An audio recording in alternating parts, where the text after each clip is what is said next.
Understanding Chinese investments in Africa.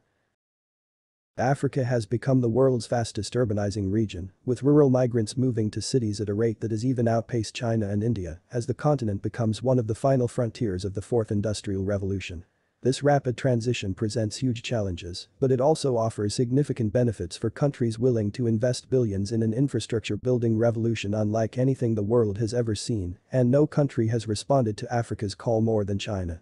Before we continue, please do not forget to like the video and subscribe to the channel for more related content. Africa's population of 1.1 billion people is predicted to double by 2050, with cities accounting for 80% of the increase, bringing the continent's urban population to over 1.3 billion people. Lagos is growing at a 77 person per hour rate. Africa will have over 1 million people living in over 100 cities by 2025, according to McKinsey. With growing urbanization comes a slew of hitherto unimagined business possibilities. The IMF has dubbed Africa the world's second fastest growing region, with numerous analysts predicting that it will become a $5 trillion economy by 2025, with household consumption expected to grow at a 3.8% annual rate to $2.1 trillion. The world's attention is increasingly focused on Africa, and comparisons to China in the 1990s are no longer considered outlandish predictions. China has also become a key role in Africa's urbanization push, with Chinese businesses driving and/or supporting a large portion of the continent's infrastructure projects. Before the Belt and Road Initiative was announced in 2013, China had already made great progress in Africa's urban development sector. The Communist Party of China was virtually unknown outside of China when it first came to power in 1949, with the majority of countries preferring the Republic of China, the previous government that the Red Army chased to Taiwan. China, on the other hand, initiated a vigorous drive to gain recognition for the People's Republic of China in Africa, one country at a time. China began constructing railroads, hospitals, universities, and stadiums across Africa, paying off its political debts with concrete and steel. However, there were other reasons for China's early relationships with Africa. The continent remained a stockpile of natural resources, and China spent no time moving into the power vacuum, laying the political and economic inroads that have given Beijing the advanced role it has today. With annual trade between the two regions topping $200 billion, China has eclipsed the US as Africa's most important trading partner. According to McKinsey, there are about 10,000 Chinese-owned enterprises operating in Africa, with over $2 trillion in Chinese investment on the table since 2005. Africa has also surpassed Asia as China's most important overseas construction market. In 2018, Beijing announced a $1 billion Belt and Road Africa Infrastructure Development Fund, as well as a $60 billion African aid package, to keep the momentum going. So Africa should continue to swing east as economic ties with China get stronger. The main hurdle to Africa's development is regarded to be suboptimal infrastructure. Chinese President Xi Jinping previously declared.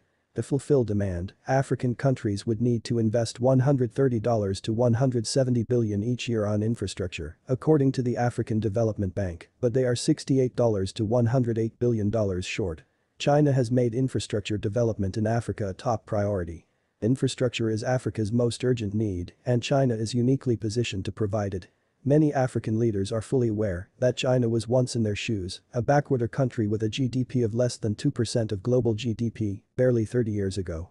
However, China has astounded the world by building a 29,000-kilometer high-speed rail network, over 100,000 kilometers of new expressways, over 100 new airports, and over 3,500 new metropolitan districts, including 500 economic development zones and 1,000 city-level development zones. In the last few decades, China's GDP has increased by more than tenfold throughout this time, and it now ranks second in the world. Africa is desperate for this kind of infrastructure-driven economic growth right now, and many African leaders are looking to China for help. Many of Africa's most expensive infrastructure projects, such as Nigeria's $12 billion coastal railway, Ethiopia's $4.5 billion addis-ababa-to-Djibouti railway, and Bagamoyo's $11 billion megaport and industrial zone, are being developed through Chinese collaborations. Since 2011, China has been the most important partner in the development of Africa's infrastructure, with a 40% share that is continually expanding. Meanwhile, the stock prices of other players are plummeting. Europe's stake has shrunk from 44% to 34%, while US contractors' participation has shrunk from 24% to just 6.7%. The market for infrastructure projects in Africa is being dominated by Chinese state-owned enterprises. it is true that Chinese construction teams may be seen almost everywhere in East Africa. The reasons for this ubiquity are straightforward. Because many African contractors lack the capacity to manage large-scale development projects, if you want to do large-scale construction, you either turn to a Western firm or to a Chinese firm. But the Chinese firm will always be able to undercut the competition on price. When we look at Africa, we see many countries chasing aspirations of a brighter economic future while burying themselves in tremendous infrastructure-related debt that they may not be able to repay. China requires Africa's resources for long-term economic and political stability. Moreover, a third of China's oil comes from Africa, as does 20% of its cotton. Africa has half of the world's manganese reserves, which is used in steel production, while the Democratic Republic of the Congo alone has half of the world's cobalt reserves. Africa also possesses a large supply of coltan, which is used in electronics, as well as half of the world's known supply of carbonatites, which are the primary source of rare earth elements. However, there is a common misconception that Beijing backs all Chinese investments in Africa. State-owned firms from China frequently operate in Africa primarily for profit, disregarding their government's objectives. Separating China's commercial and strategic interests in Africa, on the other hand, can be challenging due to their frequent overlap. Beijing is concerned about Chinese construction and its business's globalization, as well as the development of infrastructure to boost African resource exploitation and export. According to the Chinese Ministry of Commerce, Chinese private corporations account for 90% of all Chinese companies investing in Africa and 70% of all Chinese foreign direct investment. There were 1,955 Chinese businesses operating on the continent by the end of 2010, with more than 100 of them being state-owned. Make no mistake, Chinese state-owned enterprises continue to be Africa's largest investors in terms of monetary value, and they continue to dominate the energy, transportation, and resources sectors due to the strategic nature and long-term return on these investments. China's state-owned firms, for example, have funded and developed one-third of Africa's power grid and energy infrastructure since 2010. China is Africa's largest foreign contributor to energy development through state-owned enterprises and state-owned institutions. On the other hand, private Chinese firms in Africa are not motivated by Chinese government goals. Rather, they are as fascinated by Africa's prospects as Western companies were by China's 40 years ago. China's FDI in Africa is meant to supplement rather than replicate the country's own development. Understanding the main purpose of China investment in Africa will help the views analyze the situation in a more realistic way. Therefore, in order to have a more balanced understanding of the whole situation, let us discuss 5 reasons why Chinese money and expertise are flowing into Africa.